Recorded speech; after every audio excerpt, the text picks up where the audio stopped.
चौथी सबसे आम गलतफहमी इस्लाम के मुतालिक है कि इस्लाम तलवार के जोर पे पहला। इसका जवाब यह है कि इस्लाम आता है लफ्ज़ सलाम से, जिसके मानी है अमन, सलामती। तो अगर मैं तर्जुमा करूँगा इस्लाम तलवार के ज़ोर पे फैला, उसकी मानी होती है सलामती तलवार के ज़ोर पे फैली। It is contradicting. और इस गलतफहमी का जवाब सबसे बेहतरीन तरीके से देते हैं डिलेसी ओलेरी। ये एक मशहूर मुहर्रिक है, हिस्टोरियन है, डिलेसी ओलेरी। डिलेसी ओलेरी लिखते हैं एक किताब में, Islam at the cross road, page number 8 में, history makes it clear that the legend of fanatical Muslims sweeping across the world, forcing Islam at the point of the sword over conquered races, is the most fantastic myth that historians have ever repeated. De Lacy O'Leary कहते हैं किताब में Islam at the crossroad, page number 8 में, कि तारीख के जरिए हमें साफ मालूम पड़ता है कि वो लेजेंड, वो कहानी कि मुसलमान जो भी देश के ऊपर हमला करके जीतते हैं, तलवार के जोर पे अपना मजहब फैलाया, वो सबसे भयानक और बेबुनियाद कहानी है जो मुहर्रिक ने हमेशा दोहराई है। तारीख गवाह है कि हम मुसलमानों ने अरब ममालिक पर 1400 साल तक हुकूमत की। चंद साल के लिए अंग्रेज आए, चंद साल के लिए फ्रेंच आए, लेकिन तारीख गवाह है कि अरब ममालिक पे हम मुसलमानों ने 1400 साल तक हुकूमत की। लेकिन आज भी 100 लाख क्रिश्चियंस है जो अरब है। आज 1 करोड़ अरब है जो ईसाई है, जो सदियों से ईसाई है, नस्लों से। Coptic Christians, 10 million Coptic Christians, 1 crore अरब है जो कॉप्टिक क्रिश्चियंस है, जो ईसाई है सदियों से, नस्लों से। अगर हम मुसलमान चाहते तलवार के जोर पे हर एक अरब को इस्लाम कबूल करने पे मजबूर कर सकते थे, लेकिन हमने ऐसा नहीं किया। तारीख गवाह है कि मुसलमानों ने स्पेन पर 800 साल हुकूमत की, अंदलस पर। हमने हमारा काम नहीं किया, हमने इस्लाम का पैगाम नहीं पहुंचाया। क्रूसेडर्स आए, ईसाई आए, मुसलमान को साफ किया। एक मुसलमान भी खुली तौर पे आजान भी नहीं दे सकता था। हम मुसलमानों ने इस देश हिंदुस्तान पे तकरीबन 1000 साल हुकूमत की, मुगल्स ने।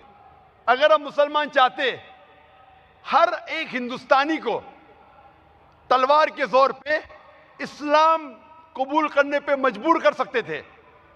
आज हिंदुस्तान में 80% से ज्यादा गैर मुस्लिम है। ये 80% से ज्यादा गैर मुसलमान हिंदुस्तान में शहादा दे रहे हैं कि इस्लाम तलवार के जोर पे नहीं फैला। हम चाहते तो हर एक गैर मुस्लिम को इस्लाम कबूल करने पे मजबूर कर सकते थे, हमने नहीं किया, और इस्लाम हमें इसकी इजाजत भी नहीं देता।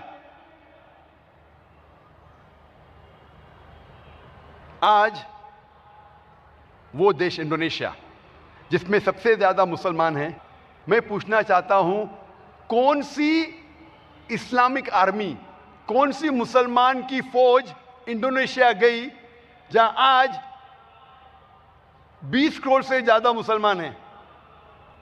मलेशिया में 50% से ज्यादा मुसलमान हैं। कौन सी मुसलमान फौज मलेशिया में गई थी? कौन सी मुसलमान फौज ईस्ट कोस्ट ऑफ अफ्रीका गई थी? कौन सी फौज, कौन सी तलवार? थॉमस कार्लाइल, एक फेमस मुहर्रिक, हिस्टोरियन और राइटर, वो लिखते हैं अपनी किताब हीरो और हीरो वर्शिप, हीरो और हीरो परस्ती में, और वो गैर मुस्लिम क्रिश्चियन थॉमस कार्लाइल लिखते अपनी किताब में कि मेरा सबसे बड़ा हीरो प्रॉफिट, हीरो पैगंबर है मोहम्मद सल्लल्लाहु अलैहि वसल्लम।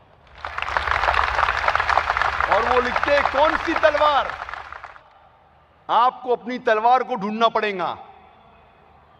हर सोच, हर आइडिया सबसे पहले बार एक इंसान के जहन में जन्म लेती है। एक इंसान सारे इंसानों में, एक शख्स सारी दुनिया में। वो शख्स को क्या सफलता मिल सकती अगर वो तलवार के जोर पे अपनी आइडिया फैलाएगा। आपको अपनी तलवार को ढूंढना पड़ेगा। थॉमस कह रहे कौन सी तलवार? हक की, रहमत की। अल्लाह ताला फरमाते सूरह नहल में सूरह नंबर 16 आयत नंबर 125 में, उदु इला सबीली रब्बिका बिल हिकमा वल मौइज़तिल हसना वजादिल बिल्लती अहसन। दे लोगों को बुलाओ अल्लाह की तरफ हिकमत और हुस्नत के साथ, और उनसे बहस करो अच्छे तरीके के साथ। आपको ढूंढने पड़ेगा हिकमत की तलवार, प्यार की तलवार। अगर हमारे पास लोहे की तलवार होती थी, स्टील सॉर्ड, फिर भी हम किसी को जबरदस्ती कर ही नहीं सकते, क्योंकि हमारे मजहब में किसी को जबरदस्ती मुस्लिम बनाना हराम है। एक सर्वे हुआ था जो लिखा गया है रीडर डाइजेस्ट अलमाइनिक ईयरबुक में 1984 में, सन 1984 में। और ये सर्वे कहता था कि 50 साल के दरमियान, सन 1934 से लेके सन 1984 तक के इन 50 सालों में सबसे ज्यादा मजहब कौन सा फैला, कौन से मजहब में सबसे ज्यादा बढ़ोतरी हुई। और ये सर्वे जो क्रिश्चियन ने किया था, उस सर्वे का रिजल्ट था कि सबसे ज्यादा फैलने वाला मजहब इन 50 सालों में था इस्लाम।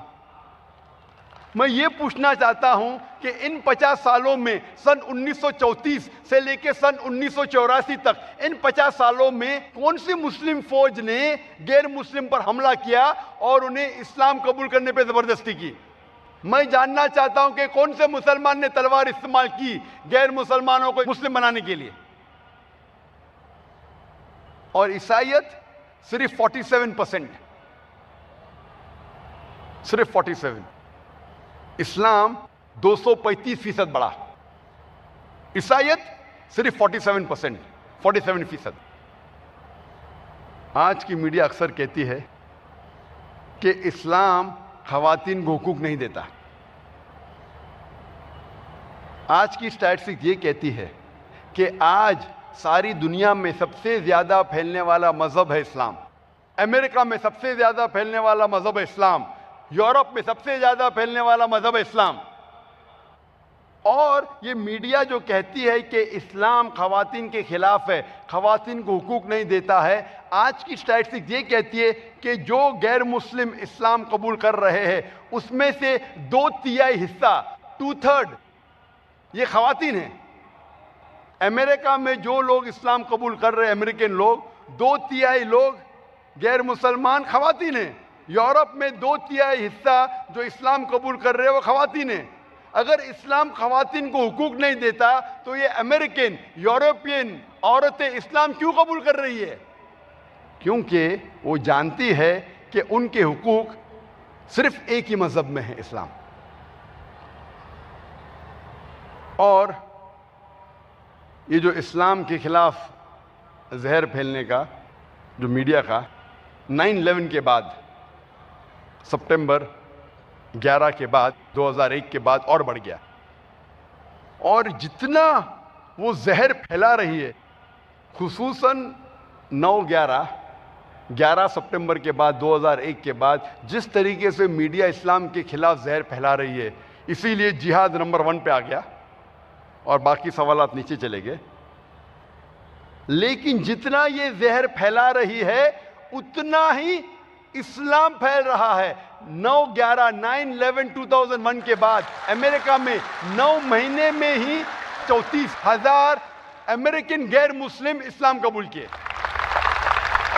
यूरोप में 10 महीने में 9 सितंबर 2001 के बाद 20,000 यूरोपियन ने इस्लाम कबूल किए। जितना जहर फैला रही है उतना ही इस्लाम फैल रहा है। इस्लाम की फितरत में कुदरत ने लचक दी है। इस्लाम की फितरत में कुदरत ने लचक दी है, जितना तुम दबाओगे उतना ही उभरेगा।